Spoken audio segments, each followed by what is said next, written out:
সুলাইমান পয়গম্বরের জামানার ঘটনা।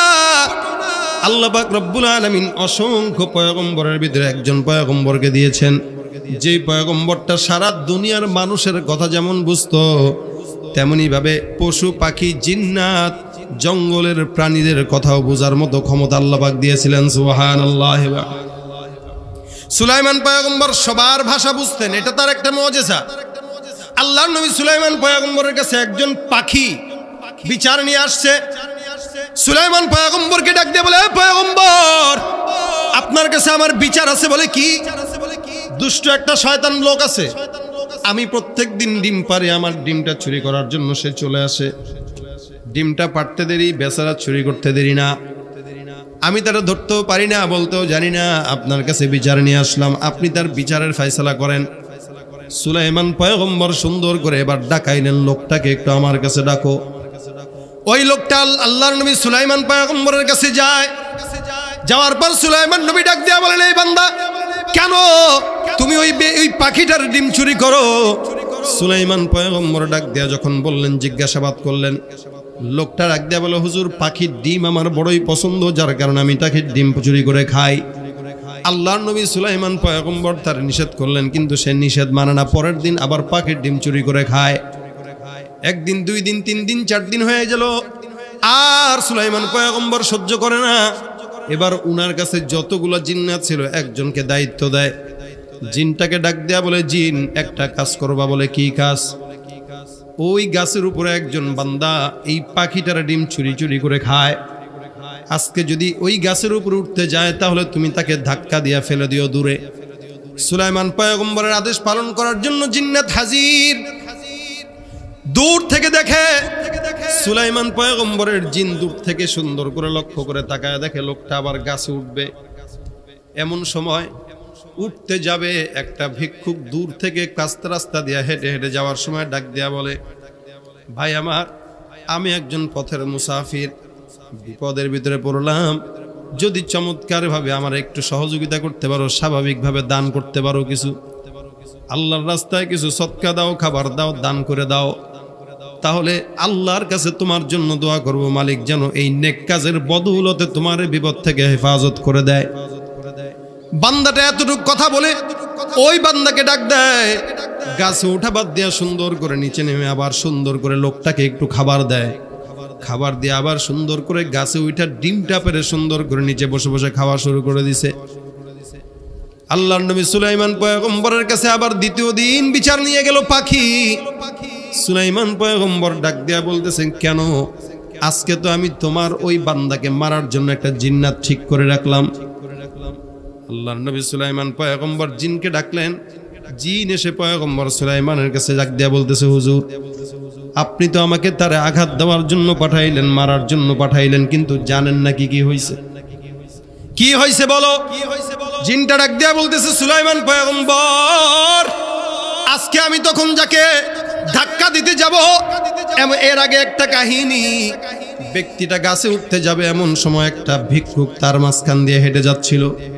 আল্লাহর নবী পয়গম্বর সুলাইমান পয়গম্বরকে সুন্দর করে বলতেছে, একটা কথা শুনেন, যে কি, এই ব্যক্তিরা যখন লোকটার কাছে ভিক্ষুকের জন্য হাত বাড়িয়ে সৎকা দান চাইল, ব্যক্তিটা গাছ থেকে নেমে আবার সৎকা দিয়ে সুন্দর করে গাছে উঠে গেল। সুলাইমান পয়গম্বর যখন নাকি সে গাছে উঠতেছে, আমি তাকে ধাক্কা দিতে যাব, এমন অবস্থায় তাকায় দেখি চতুর্দিকে আসমানের ফেরেশতারা তাকে ঘেরাও করে রেখে দিয়েছেন। আসমানের ফেরেশতারা চতুর্দিক থেকে যখন ঘেরাও করে রাখলো, আমি তাকে ধাক্কা দিতে যাব এমন ভাব, কিন্তু ধাক্কা দেওয়ার আগে আল্লাহর রহমতের ফেরেশতারা আমাকে চতুর্দিক থেকে এমন ভাবে পাকড়াও করে বসলো, আমি নিজেই ফেরেশতাদের অত্যাচারে ওই জায়গায় টিকতে পারলাম না, আপনার কাছে আবার চলে আসলাম। সুলাইমান পয়গম্বর ডাক দেয়া বলে, জিন্নাত কেন এটা হয়েছে জানো নাকি?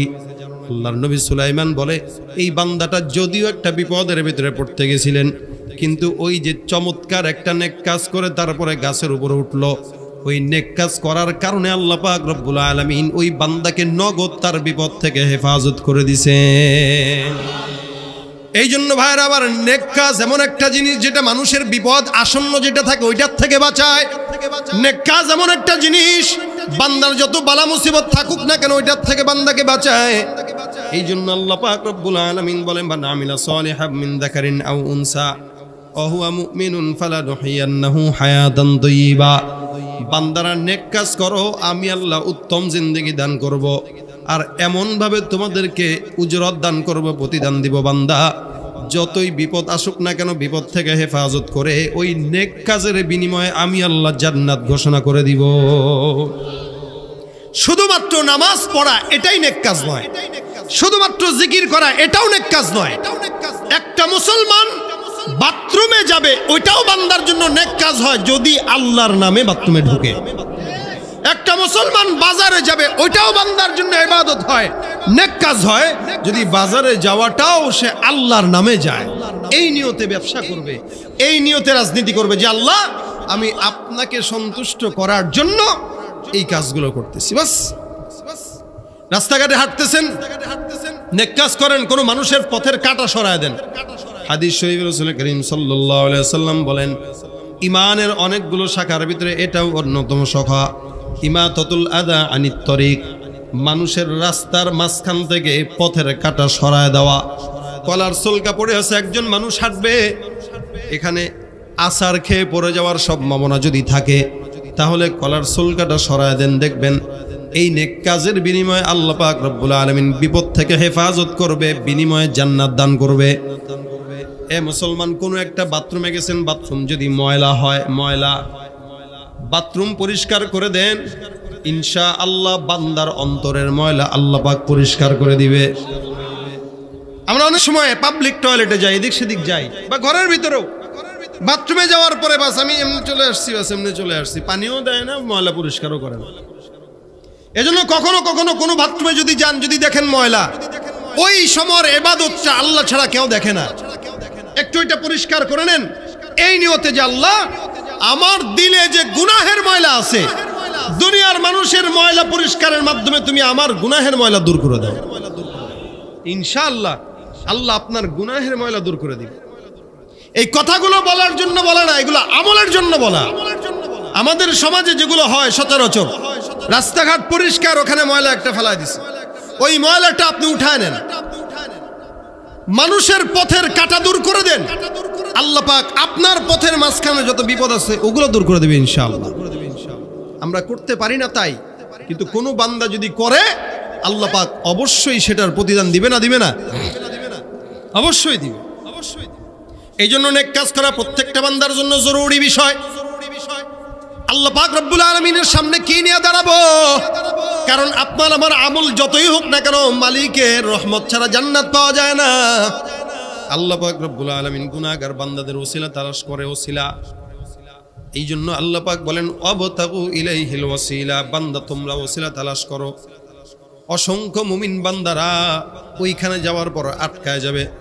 মালিক রব্বুল আলামিন তাকায় দেখবে, যখন কোনো আমল নাই, কিচ্ছু নাই, ওই সময় আল্লাহ পাক বলবে বান্দা এবার তাকায় দেখো কোন নেকটা কাজ আছে।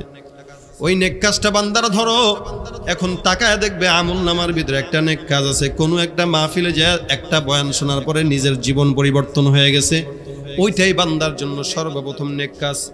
আল্লাহ পাক ওই নেক কাজের উসিলা দিয়া বান্দাকে তখন সুন্দর করে বিনা হিসাবে জান্নাতের ব্যবস্থা করে দিবেন। এই জন্য ভাইরা আমার, নেক কাজের উসিলা তালাশ করে নেন।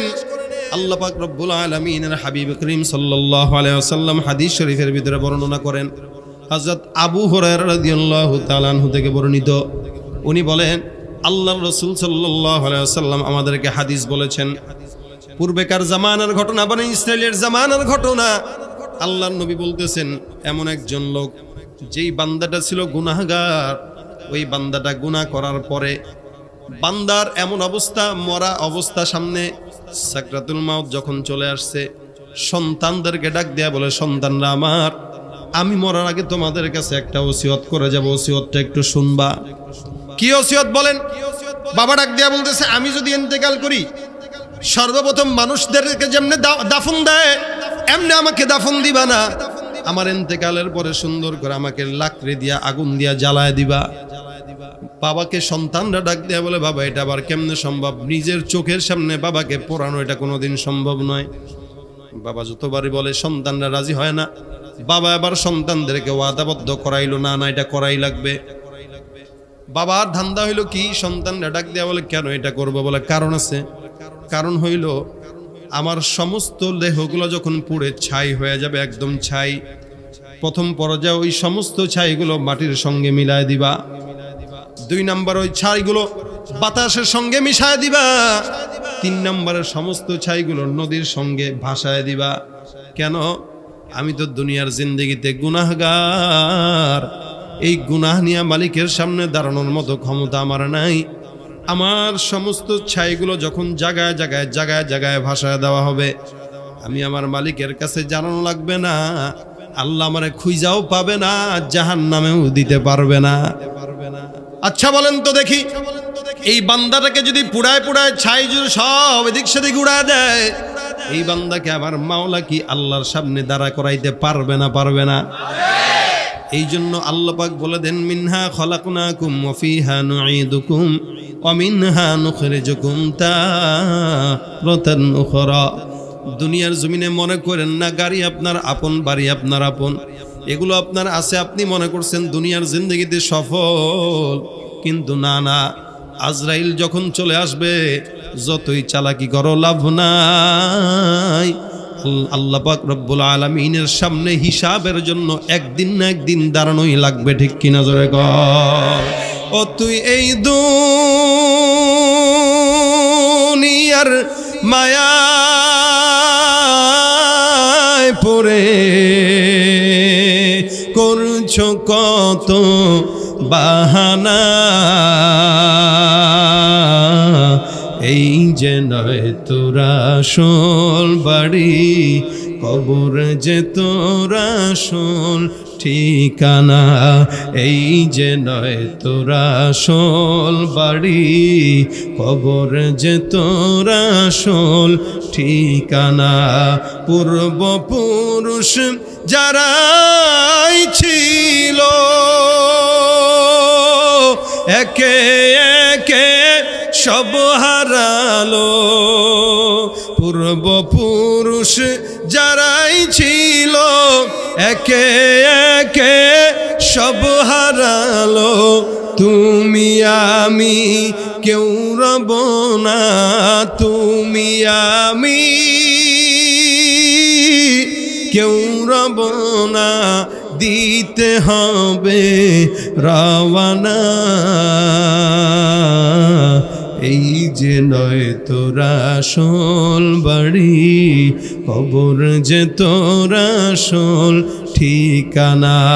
যাওয়া লাগবে না? লাগবে না। আর কত কাল দিবি ফাঁকি, বেশি দিন আর নাই যে বাকি। আর কত কাল দিবি ফাঁকি, বেশি দিন আর নাই যে বাকি। কবর তোমায় লইবে ডাকি, আজরাইল তো লইবে ডাকি, শুনবে না তো কারো মানা। এই যে নয় তোরা আসল বাড়ি, কবর যে তোরা আসল ঠিকানা। এই যে নয় তোরা আসল বাড়ি, কবর যে তোরা আসল ঠিকানা। বান্দা মনে করছে আল্লাহর সামনে দাঁড়ানো দরকার নাই, এই কারণে সন্তানদেরকে ডাক দেয়া বলে, সন্তান আমার লাশটা আগুনের ভিতরে ফেলে দিবা, পুড়ায় তারপরে বাতাসে মিশায় দিবা, মাটির সঙ্গে ডুবায় দিবা, নদীর সঙ্গে ভাসায় দিবা। মনে করছে আল্লাহর সামনে মনে হয় দাঁড়ানো লাগবে না। বান্দা যখন ইন্তেকাল করলো, সন্তানরা বাবার কথা আগুনের ভিতরে পুড়ায় দেয়। পুড়ায় দেওয়ার পর এবার 1 ভাগ মাটির ভিতরে দেয়, 1 ভাগ পানির ভিতরে দেয়, 1 ভাগ বাতাসের ভিতরে দিয়া দেয়।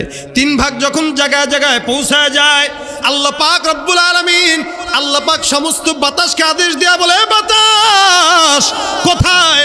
এই বান্দার অংশটুকু আমি আল্লাহর সামনে আসো। আগুন ওই জায়গা থেকে যত মাটির ভিতরে যতই ছাই আছে, ওই সমস্ত ছাইগুলো আমার সামনে দাঁড়ায় যাও। ওই নদীর ভিতরে যত ছাইগুলো আছে, ছাইগুলো আবার আমার সামনে দাঁড়ায় যাও। তিন জায়গা থেকে সমস্ত ছাইগুলো একত্রিত হওয়ার পর হয়ে গেল একটা বান্দা। কোন বান্দা? বলে যেই বান্দা চালাকি করলো ওই বান্দা। এই বান্দাটা এখন আল্লাহ পাক রব্বুল আলামিনের দিকে তাকায় ডাক দেয়া, আর কথা বলার কোনো সাহস নাই। আল্লাহ ডাক দেয়া বলে, বান্দা কি ব্যাপার, এখন তুমি এই জায়গায় কেমনে? বান্দা নিচের দিকে তাকায় আছে। রাসূল করিম সাল্লাল্লাহু আলাইহি ওয়াসাল্লাম বলেন, আল্লাহ পাক রব্বুল আলামিন এই বান্দাকে ডাক দেয়া বলে, বান্দা বল তুই কেন এই কাজটা করলি? এই বান্দা ডাক দেয়া বলে, আল্লাহ আমি চিন্তা করেছি আমার কাছে কোনো ইবাদত নাই, আমার কাছে কোনো নামাজ নাই, আমার কাছে কোনো বন্দেগী নাই, কিন্তু তোমার সামনে আমার দাঁড়ানো লাগবে এটা আমি জানি, তোমার সামনে হিসাব দেওয়া লাগবে এটা আমার জানা। মালিক, আমার দিলের ভিতরে ভয় ছিল 100%, কিন্তু শয়তানের ধোঁকায় পড়ে ইবাদত করতে পারি নাই। এ রব্বুল আলামিন আল্লাহ, তোমার ভয়ে আমি এই কাজটা করেছি। আমি মনে করছি আমার সমস্ত লাশগুলো জ্বালায় পুরায় ভস্ম করে দেওয়ার পরে তোমার সামনে মনে হয় তুমি আর আমাকে দাঁড়া করাইতে পারবা না। আল্লাহ পাক রব্বুল আলামিন বান্দার এই মনের অবস্থা দেখলেন, বান্দাকে ডাক দেয়া বলে, হে বান্দা, যেই বান্দাটা এতটুকুন ভয় নিয়ে তুই দুনিয়ার জমিন থেকে বিদায় হয়েছিস, তুই অতটুকু ভয়ের কারণে আমি আল্লাহ তোরে বিনা হিসেবে জান্নাত দান করে দিলাম, যা। আল্লাহ রাসূল সাল্লাল্লাহু আলাইহি সাল্লাম বলেন, এই বান্দাটা সারা জিন্দেগি ভর গুনাহ করার পর আল্লাহ পাক রব্বুল আলামিনের সামনে দাঁড়া করানোর ভয় থাকার কারণে আল্লাহ তারে জান্নাতি বানায় দিছে। এ মুসলমান, নেক কাজ করা অনেক সোজা, অনেক সোজা। আল্লাহর জান্নাত পাওয়া অনেক সোজা। আমরা করতে জানি না, তার কারণে জান্নাত পাই না। এই কারণে আল্লাহ পাক রব্বুল আলামিন বান্দাকে অফার দান করলেন, বান্দা তুমি নেক কাজ করো, অল্প করলেও সওয়াব, বেশি করলেও সওয়াব। কোনো বান্দা যদি আফসোস করে তাকেও সওয়াব।